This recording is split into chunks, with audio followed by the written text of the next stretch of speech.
here and shit.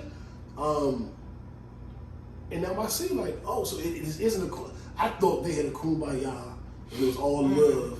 I just wasn't a part of it. Right. Now I realize they full of shit to each other all the way around. Everybody fake. And don't really want to be a part of it. Yeah. You know what I'm saying? And the same thing with Joe. Joe went through his shit. Everybody jumped in on their respective sides. If you like Charlamagne, you jumped in on his side. You like Joe, you jumped on his side.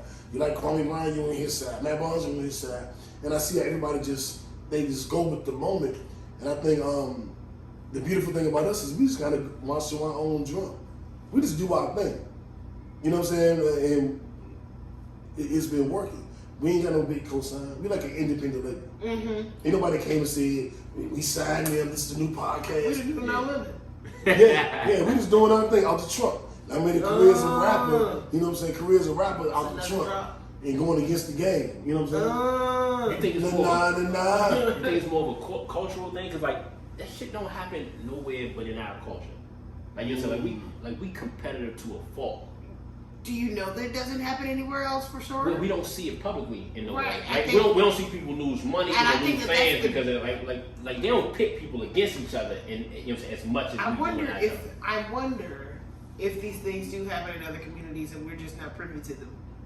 Like I feel like we can't possibly be the only race that just it's just this like combative towards each other. No, I think they definitely do. It's like, is it messy? And it's just not publicized. That's what I think. That's what I feel like. I'm with you. I agree with that, but I'll add this caveat. As black people, now I want to play out with different minorities, and I'll explain to you how. As black people, we tend to exist in a world of black, meaning that we don't know that it can be more than one black person. That's a great point. Remember, at a certain point in time, there was one black actor.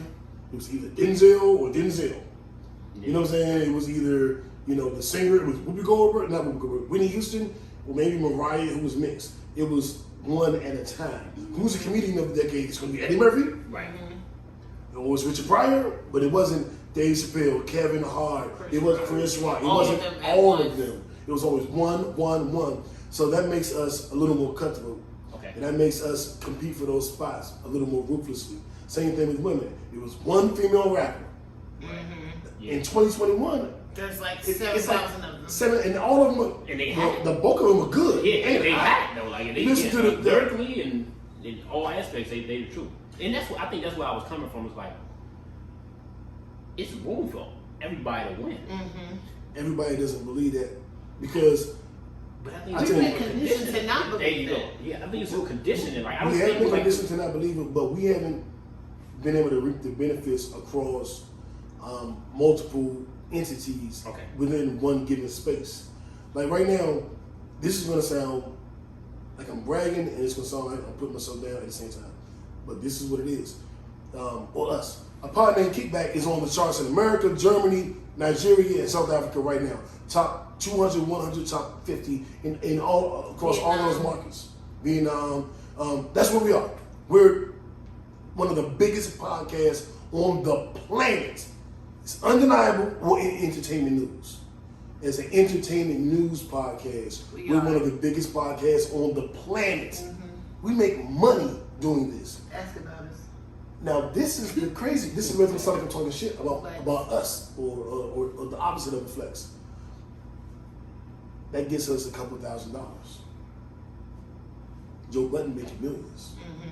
So as high as we are, as important to the culture as we are, as worldwide as we are, it's still no real money. Okay.